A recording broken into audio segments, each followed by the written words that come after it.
Hey, good morning, Pest Geeks. I got Jay Baker. He's the president of Jamestown Plastics. This guy owns more than 40 patents, and he's going to be discussing the DoomBox. That's right, DoomBox, not the boombox. So, Jay, welcome to the podcast. Oh, I'm thrilled to be here, Frank. I'm looking forward to the conversation. Yeah, man. So I got your bio here, and I'm looking at this, and I said, what the heck am I going to talk about when a guy has 40 patents? And what the heck do I know about anything? So talk to me about, the company is called Jamestown Plastic. You're in Brockton, New York. And how the heck did you get involved in all this? How did it start in your life? I mean, when you were in your mother's womb, or? Well, that's a possibility. It is a family-owned operation. You never know what the DNA might kick out, right? Right. Well, the company, Jamestown Plastics, has been in business since 1958. So coming up on 62 years, I guess. Okay. I've been involved full-time since I came out of college at 21. And this is the only job I've had. But this job is entitled many, many different hats along the way when you go from a company with about 10 people to a company with closing in on a couple hundred people. Your hat changes a few times along the way.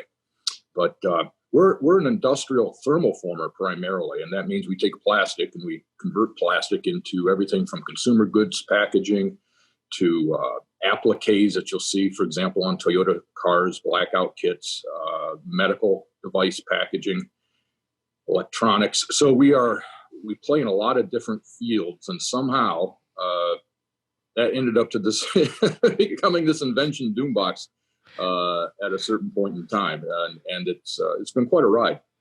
No, that's fascinating. I mean, I've never heard of your company. I've never heard of you. How many entrepreneurs are out there that are doing stuff that's just amazing that nobody really? Because I mean, unless you're a Facebook or you're a tech person, you're not getting noticed. But you've been, since the 50s. So how old is your company now? I don't want to do so much math. 62 years old. 62-year-old company that is working with plastics and can do pretty much anything with plastic that you want. And you're creating a technology for trapping mice and using that in experience and bringing it into the pest control field. Let me ask you this. How do you guys are competing with the next wave and just looking into the future of 3D printing and stuff like that? Well, interestingly enough, we have a couple of 3D printers that we use for certain prototyping. Okay. 3D printing has yet to get to the point where high production volume is competitive. And there's also certain limitations to the types of materials that you can be 3D printed. For example, by poundage, by far and away, the most poundage of plastic that we produce in our operations is clear. And presently, that's a bit of a problem with 3D printing, is printing really optically type clear materials just because of the process. Got it. Extremely fascinating, incredibly fascinating field, though. I mean, yeah. I remember when the first 3D printers came out and we were looking at them 15, 20 years ago, and they were $1 million. And now, kids have them sitting next to their computers at home, 3D printing toys. It's incredible. Yeah, no, I look at that industry, and there's actually a couple of industries. I'm looking at some stocks and some options on certain things, and these companies are killing it with the technology that they're trying to put out, and the stock that it's pretty exciting from that perspective of what's the future is looking like.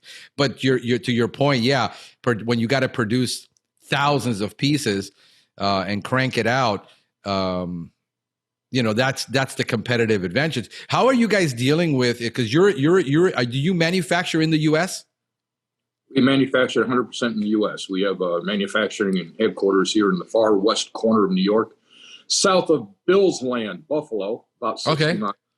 And we've also been manufacturing on the border in Brownsville, Texas since 1994. We have a big operation down there. So geographically, we cover a pretty much North America.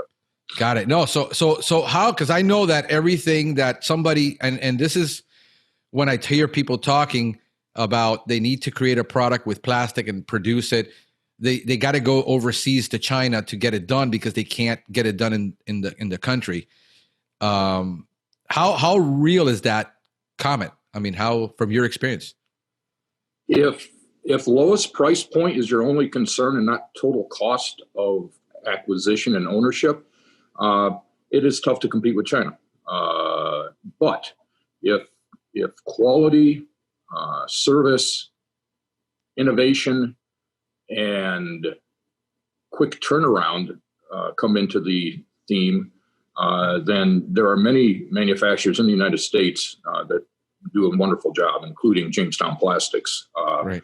We have actually seen, we've seen the full gamut of the China effect.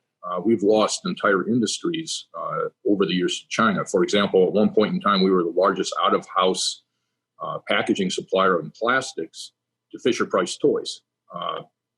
And wow. Basically, the toy business in the United States, unless you're talking, wood toys and some of that stuff and big blow molded stuff, the conventional stuff you're going to see walking down the Walmart aisle is pretty much all Pacific Rim now. It doesn't exist in the United States. And I can go on story after story, right. Electronics, but we've always maintained diversity and have switched to other industries. So, we play in everything. From mousetraps, a DoomBox, to automotive tier 1 supplying parts that you'll see next time you're on the road. I could point out to you to medical. So, right. Diversity has allowed us to be the Molly Brown, right? The unsinkable Molly Brown. Well, for 62 years, you better figure out how to be flexible, or you're going to go the way you would. Yeah, that is something that we keep discussing, in especially with small operators, that they get so rigid in a way of doing things, and they don't understand where the market is going, where the business is going, where people's head is going. And they have a hard time with the marketing. I made a lot of decisions this year, but these are ideas that I've had for 5, 6, 7 years of where I wanted to go, and timing is everything. And when I wanted to start an eco-friendly pest control business, nobody had ever heard of that. It was totally nuts. I sat down with manufacturers, developers, distributors, and they just basically everybody told me it couldn't be done. My thought was ahead of my time, but for 9 years, I determined that, I'm looking at the future. I'm looking at Whole Foods and how they were impacting the buying of mentality of people to go organic. And then I started seeing the manufacturers put out soaps and everybody started. And I said, it's going to be a matter of time where there's at least a 13% market acceptance of this. And I better be ready. And I had 10 years to get ready. Yep. And then I was able to, if I would have launched when I wanted to, I would have failed completely. Nobody would have bought it. That was my thinking. And I kept looking at and all the news. If I listened to the news, I would have been so misinformed, because all the news and all the articles said 50% of people want organic.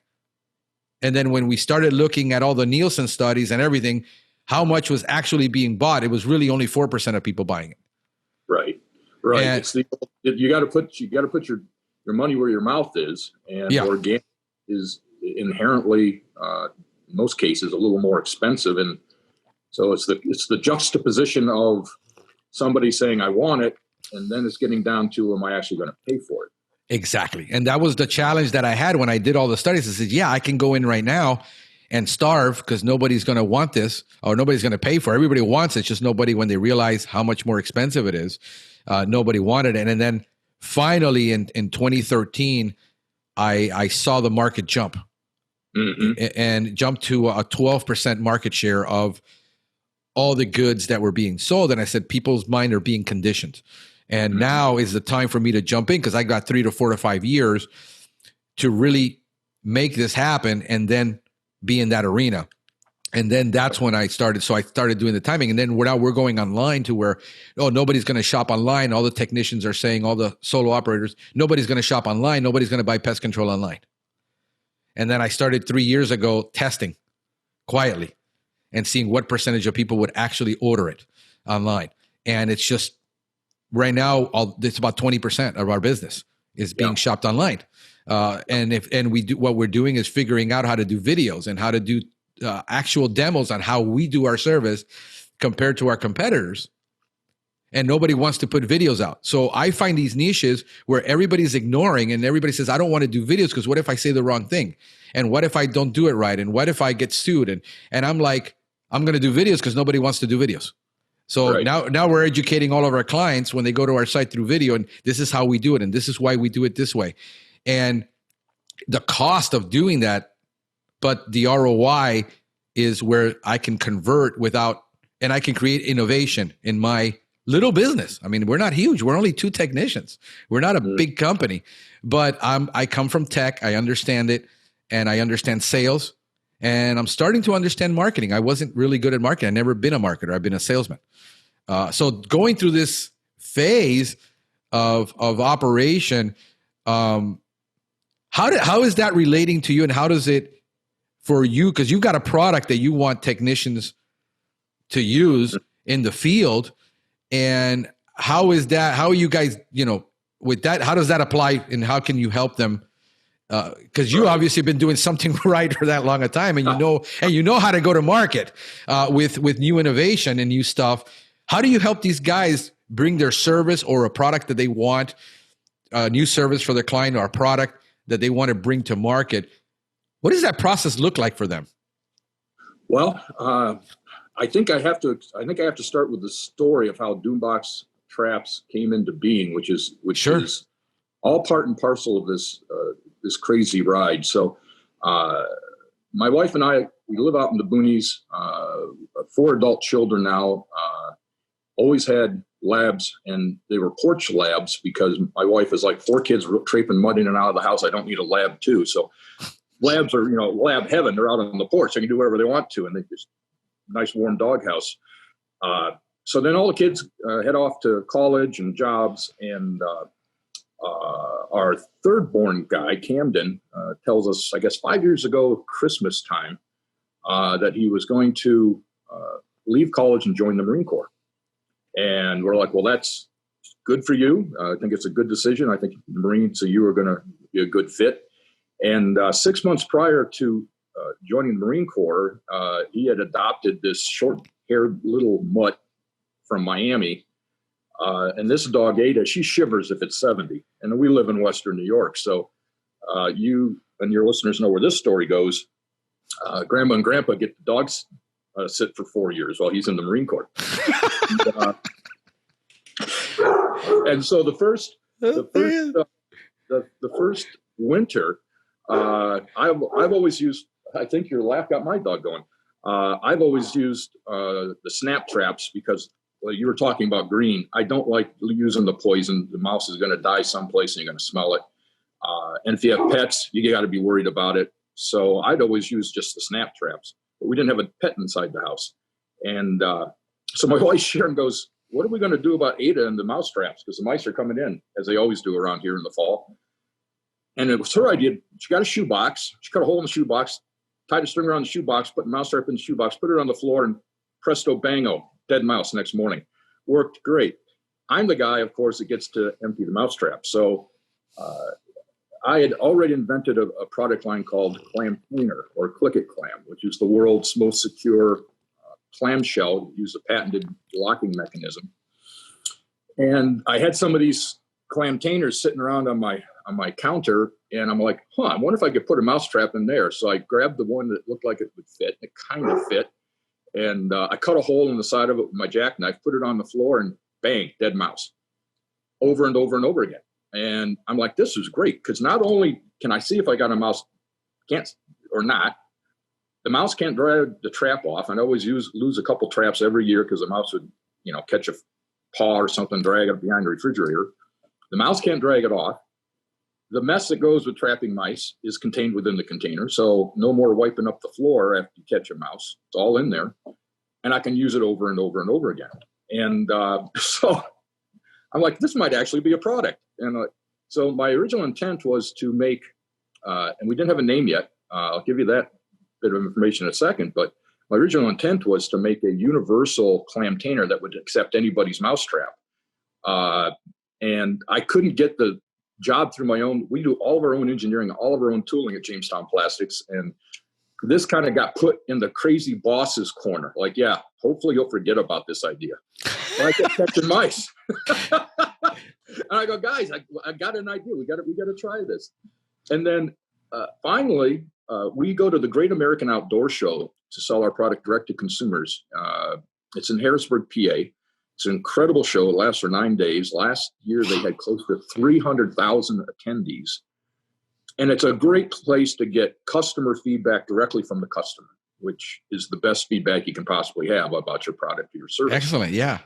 And so we had quite a loyal following. We have an ammunition line and storage line and a battery line, all containers for all those different things. And I'm like, what the heck? I got to see if I can actually make a go of this. And so we bought 1,000 mousetraps, the snap traps, made up 1,000 of the containers. Like I said, we didn't have a name yet. Right. And simply took one corner of our booth at the Great American Outdoor Show, and the only advertising I had is that winter I caught 16 mice in 3 days in my garage when we had a cold snap. They just invaded. And instead of just throwing them out in the woods, I stapled them up to a sheet of plywood, put a handwritten sign, 16 in 3 days, new world record. That was my marketing. And people stopped, laughed. I don't know how many people took pictures of my silly picture. And we sold out the first day. I'm like, geez, well, I guess we got something here. So right. Because 9-day show, my folks were able to get us resupplied for the next weekend, and we sold out in 1 day again.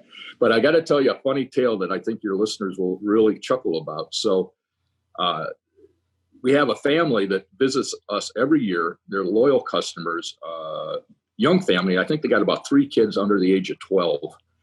And the mom saw the DoomBox and thought it was wonderful and bought one the first Saturday. And they come back the following Sunday, and she was like a little kid opening Christmas presents. She gets her phone out and says, Jay, look, we caught 3 in the past week. And I just had to laugh. I said, ma'am, I'm willing to bet you're the only person in this hallway probably showing off dead mice on their cell phone. Yeah, that's so cool, man. So it went from there. The name, our marketing, we're blessed to have one of the best marketing brains in the world. And they're the folks that headed up Yeti Cooler, Matthews Bows. So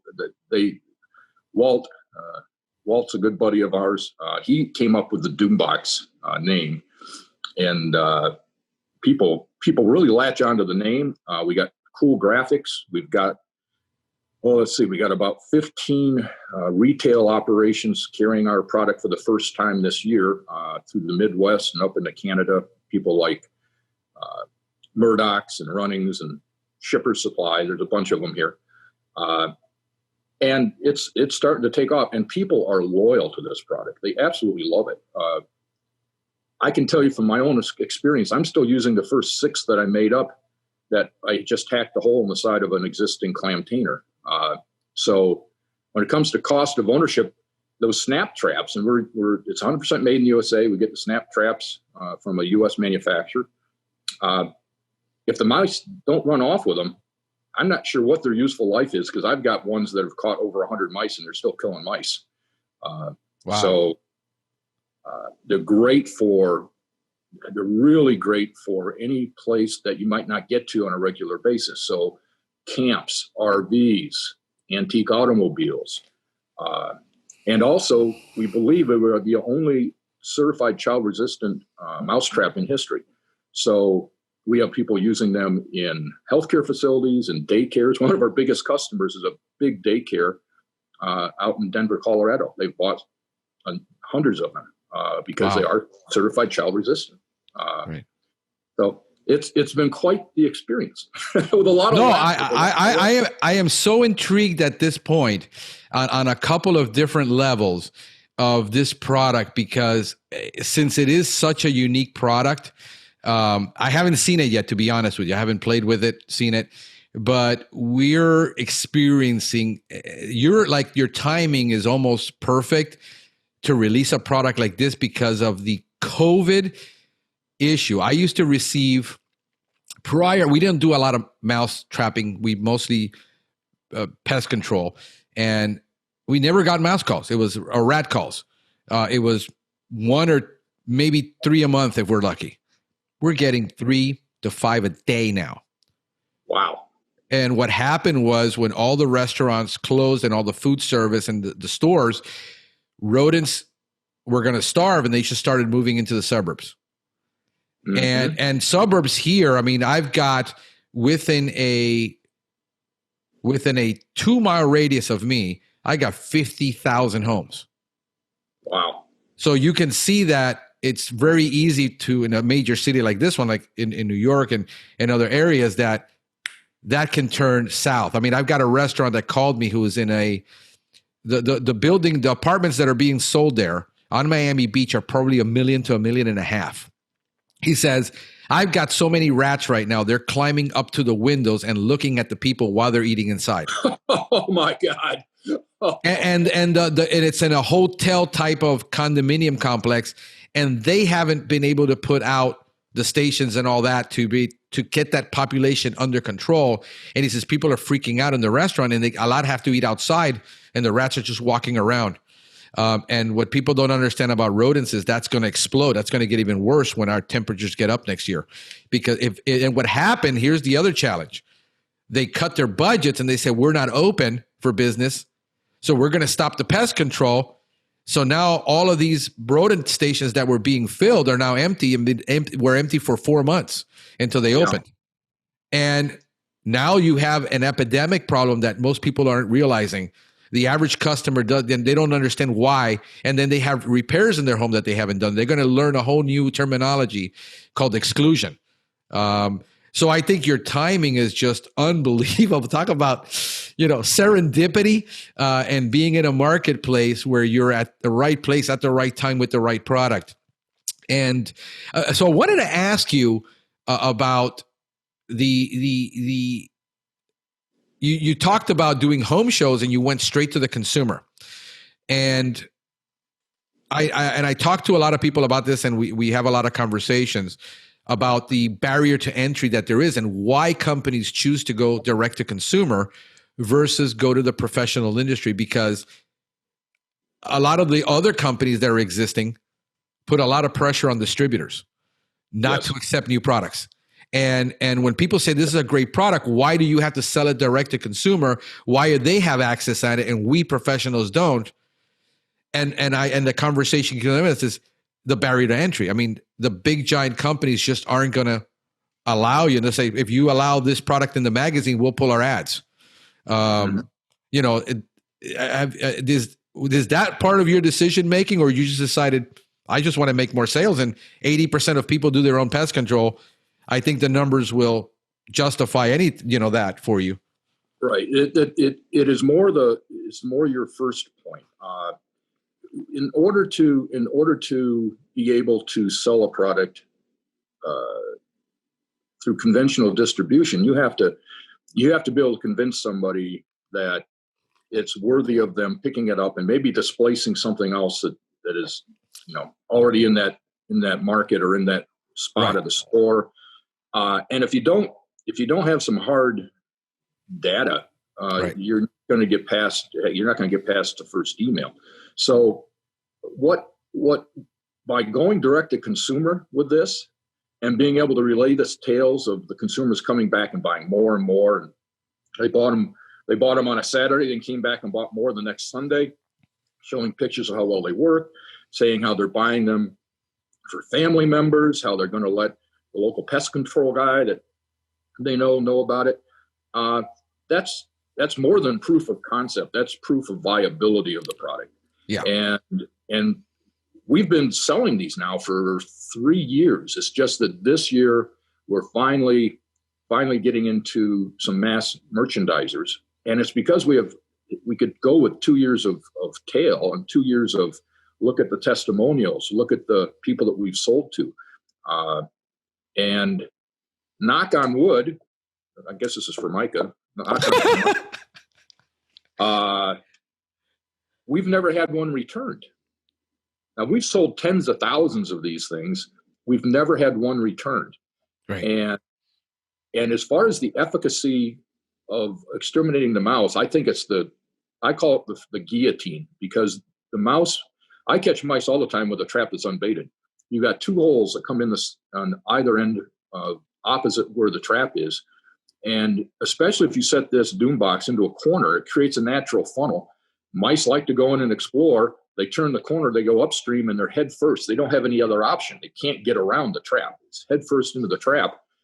I've never had, and this is the God's honest truth, I've probably trapped more than 1,000 mice so far myself. I've never had a DoomBox sprung without a dead mouse in it. So that's another issue for us, that, hey, we get a lot of basically falses, and we don't have a something to tell us, so we have to go and drive over there and inspect those boxes for the client. And a lot of times they get set off or whatever, somebody touches it. By the way, do you have one there with you? Yeah. I like to see one. I'll wait. Okay.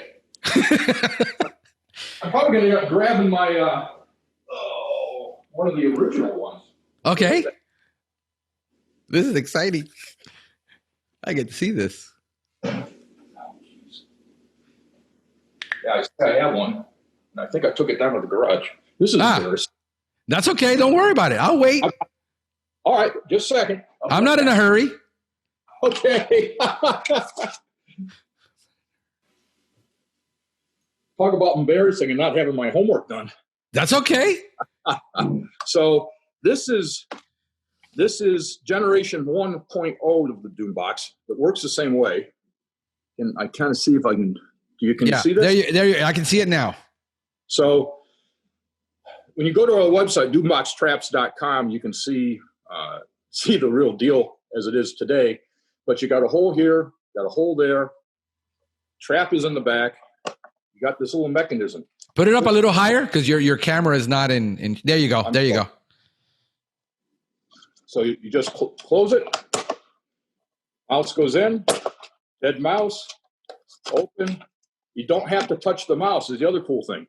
Right. You never have to touch the mouse. You just dump it out, reset it with your thumb, just like that. Right. You're back in business. Yeah, I recognize that mousetrap, so I know which one that is.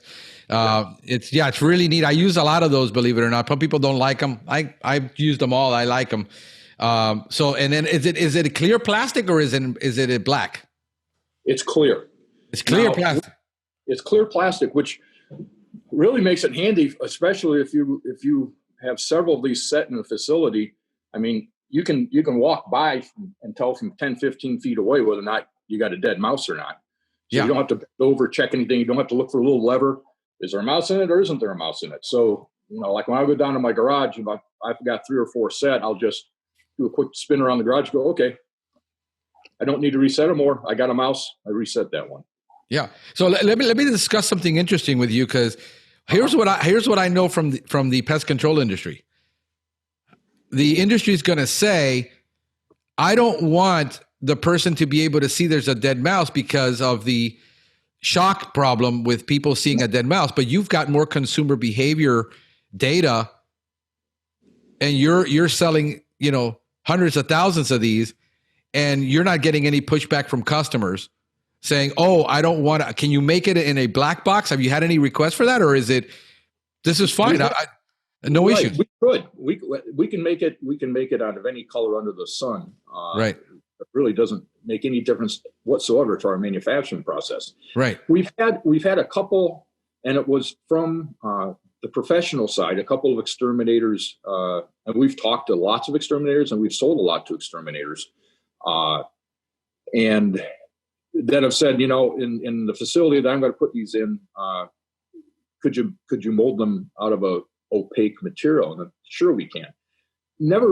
Hasn't really come about that we've had enough of a desire to do that for us to make them that way. Right. But Yeah, I mean, I think a lot of it has to do with your clientele, of course. So Yeah. when we're at the Great American Outdoor Show, you've got people that are avid hunters and fishermen and are probably not too queasy about a dead mouse compared to gutting a deer, right? Right. So, but that's not maybe the same in a suburban setting with a different clientele. So if there was enough demand, we could start making them tomorrow. But you're selling it online. You're selling it to retailers. You got the story of the lady so excited she took a picture of it. So this isn't a major issue for you. It isn't like 50% of your customers are saying, "Oh, I won't buy this because it's clear and I wish it was black so I didn't have to see a dead mouse." Yeah, no, that's not the case at all. We've had very little consumer pushback about it being clear. I think what freaks people out more is a live mouse. I know men that it's funny. I get so many calls from men, more than women, that are freaked out about mice and roaches. It's unreal. This is interesting for me. I got guys who will just write a check and they don't care what it costs as long as I solve it, and they don't have to see it anymore because they freak out every time they see it. So I thought this is hysterical when I get those calls. I'm like, I can't believe I'm hearing this. But that's another just the fun stories. That's another reason why doing a show like the Great American Outdoor Show is so much fun, because we'll have those conversations taking place at the booth or at the table, right?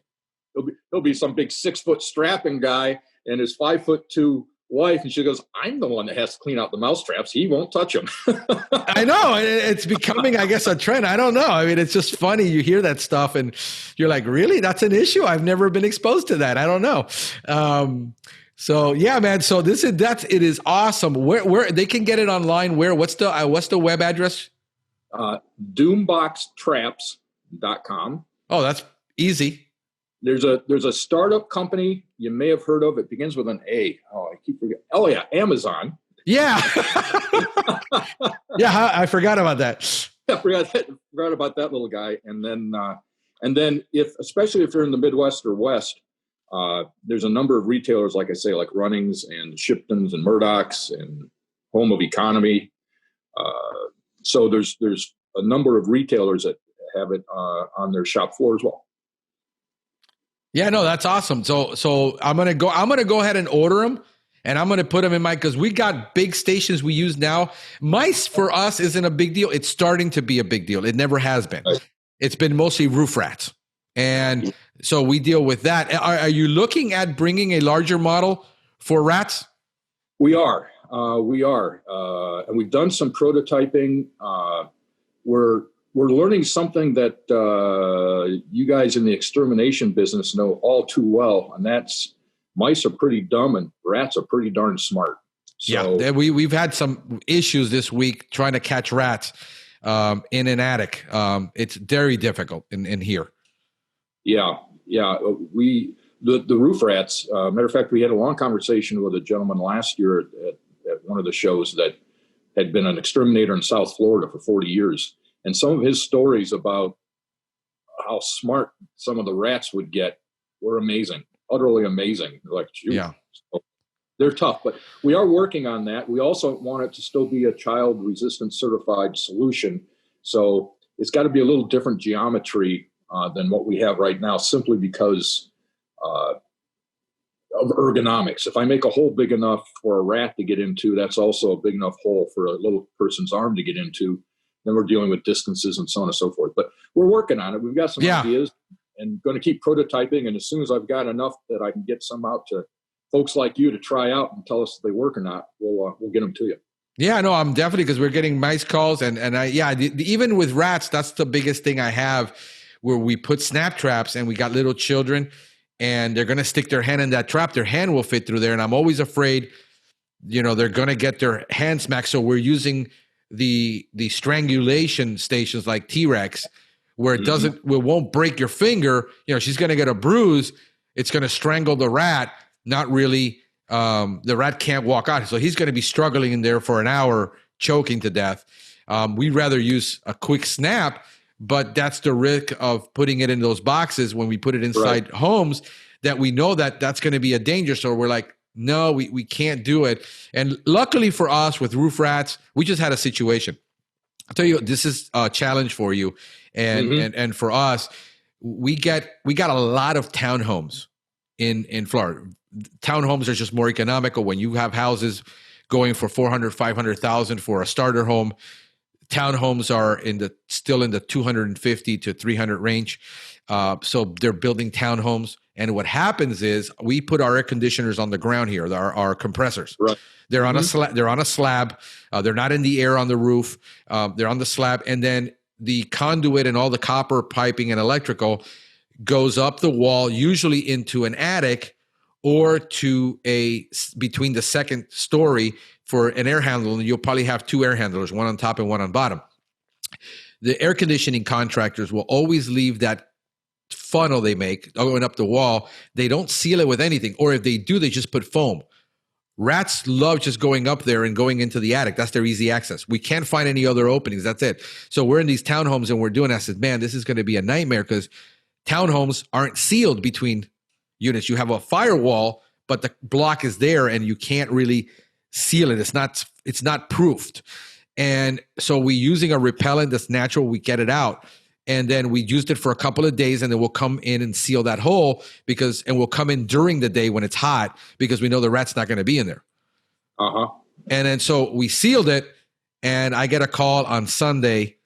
The guy's petrified. The rat is in the second story running around because he found his way in he doesn't want to leave. Rats get territorial, and it's very difficult even with a good repellent. We get them out. But sometimes they don't want to leave, and we have to end up trapping them. I mean, we got these clients that said, I don't want you to kill the animal. I want you to get them out. Can you put them have a hard box and then take them outside? And they say, yeah, he's just going to come right back in, if you don't seal this.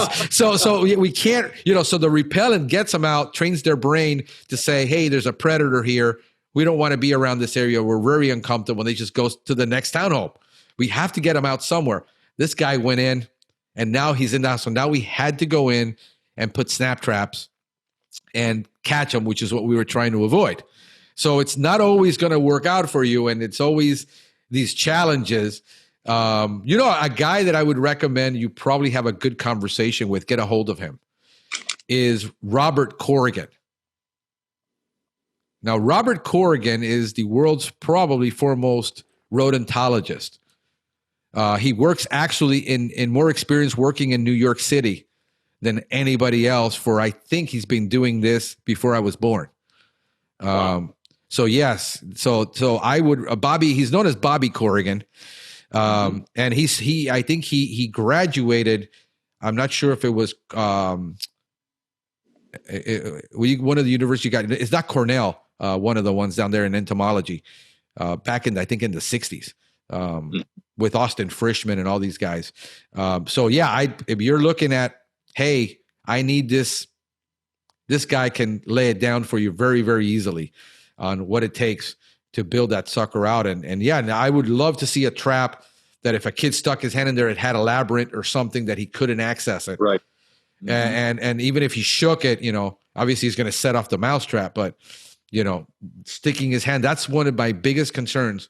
And since we're an eco-friendly company, but I am more of a holistic, where I look at the environment, I look at the structure, and I'm taking into consideration the person that I'm serving as a patient, that, their concerns of their kid, their pet, these are all issues we're dealing with and most people don't want to tackle. But we're looking at that holistic mentality of how we solve these problems for their concerns, because more and more people are calling us, I don't want to kill it. I don't want to kill it. I just want it out of here.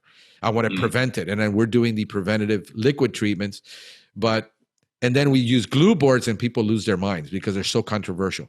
The guy's going to sit in there suffering, and a snap trap is done. It's, and then improving on the mousetrap from an engineering point of view.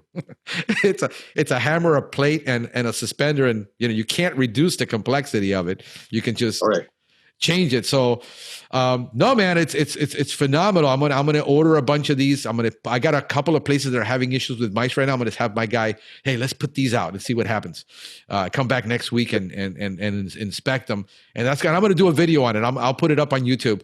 I'll do a video on how we set these up and how we're using them in the field, and we'll get some reactions from our customers, see what they think, and it'll be fun. I like doing this. This is fun. The funny thing is that when you talk about funny tales and perspective on your customers, I have a customer who he's got like 6 of them set up in like 3 in the basement and 3 around the house. And he says, my wife, before she makes her first cup of coffee every morning, checks out the trap line. She calls it her trap line. It's like a kid out, trapping for muskrats, in the winter. Right. Like, did I get something or didn't get anything? She's finding it enjoyable. It's like, hey, did I get one on the trap line last night? That's incredible, man. I mean, see, here's the example of a brand that people are loving, because we think of pest control as something grotesque and something that nobody. And then when you get those stories and you can tell those stories and have those testimonials, it's just a brand on that. It's just amazing. Like, we're trying really hard to be that kind of company that people just love because of what we do. And not what we do, because what we do is a commodity. Mm-hmm. A trap is a commodity. It's how we do it and the people that we hire that are caring and are concerned about them more than they're just being technicians and being technically minded. Mm-hmm. And I think people are not getting this in the industry, that it's no longer about customer service, but the word today is customer experience. Right. And we're trying to create an experience from start to finish, from the time that they encounter our marketing to the time they talk to our people, to the technician, to the service after the service, and then when there is a problem, the reservice. How enthusiastic are we about that whole process and creating enthusiasm about the whole process, the way we deal with people, because they're calling us upset and they're concerned. And we got to be therapists, and we have to be salespeople, and we have to be technicians. And it's becoming harder to find that kind of people and creating that culture. And with a guide, I mean, you got how many employees now? A little shy of 200. That's an enormous task to manage. And then you talked about your struggle that you had getting it past your own people, and you're the boss. Yeah, it went into the corner pile of the boss's crazy ideas. They hope that I'd forget. Yeah, so you have to do the interior selling of this. And you got engineers, you got to respect them. You can't just bully these guys. I mean, these guys are intelligent people that you hired to solve these difficult problems. So yeah, man, the challenges that we face are huge. I love new innovative products like this that just push that envelope of what we're doing. Get excited about this stuff. I mean, I don't know if anybody gets this excited about pest control. I don't know. I had a lady I was treating a story, and she's talking to me about the roach problem. She asked me, well, how are they getting in and what's happening? And I get into this roach biology conversation, and she just stops and says, Frank, I'm grinning and I'm happy, and she says, you enjoy your job way too much. Thank you. Exactly. So, I mean, I have stories all the time where I'm going out and saying, how long you been doing this? And I'm going shy of almost going to be 14 years now. And it says, and you're still this enthusiastic about it. Because I'm starting to talk about not the sale, I'm talking about their problem and how exciting it is to solve this problem and how we're going to do it, instead of just pointing out all the ways that they're, all the things they're going to have to do. And just creating that enthusiasm about a product is just amazing. So I'm really, really excited about this one. I mean, I see a lot of stuff coming out. People pitch me. I got a rat trap coming in that is a redesign in plastic of 100-year-old trap that used to be used, and the guy just redesigned it. So I'm going to do a video on that, but it's mostly for rats. I mean, it's like a well, and it'll catch like 3 or 4 rats at the same time. Amazing. So man, I'm super excited. You've been a ton of fun. I love having you on. What's that? The website is what? DoomBox Traps.com. Traps, not just DoomBox. Okay, just DoomBoxTraps.com. .com, and I'm going to go ahead and post this. I'll probably get this video out. Today's Tuesday. I'm going to have it out tomorrow. So you'll get to see it. It'll be on YouTube, and I'm going to plaster this everywhere I can. Wonderful. Yeah, man. Thank you so much for being on. I appreciate it, Jay. Oh, it's been a lot of fun, Frank, and keep on the happy trapping trail. Yes, sir. We're going to do it. All right. Take care, my friend. Bye-bye.